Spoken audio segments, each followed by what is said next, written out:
रामकृष्ण हरी यासाठी म्हणतेत कारण वारीची वाट सुखकर व्हावी. पण तुम्हाला माहितीये माऊलींनो, अनेक माय माऊली बसली असतील, वारीला गेला असाल, आषाढी वारीला गेला असाल, तुकोबारायांची पालखी निघते देहूवरनं, आळंदी मार्गे ती पंढरपूरला जाते, अनेक वाऱ्या केला असाल.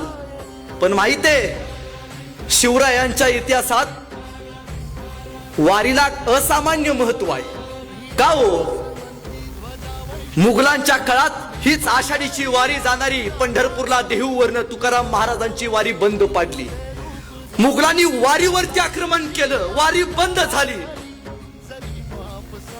एवढ्या वर्षाची परंपरा, संप्रदाय जोडून ठेवणारी परंपरा बंद झाली. मावळे गेले, शंभूराजे राजांना सांगते झाले, राजा काहीतरी करा. तुकाराम महाराजांचे वंशज शंभूराजांना म्हणतात, राजे काहीतरी करा. मुघलांनी वारी बंद केले, तुकाराम महाराजांची वारी बंद केले.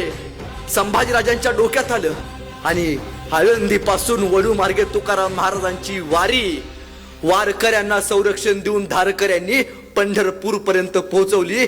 वारीवरती सगळ्यात जास्त चालू करण्याचं प्रेम जर कुणी केलं असेल तर ते धर्मवीर छत्रपती संभाजी महाराजांनी केलंय.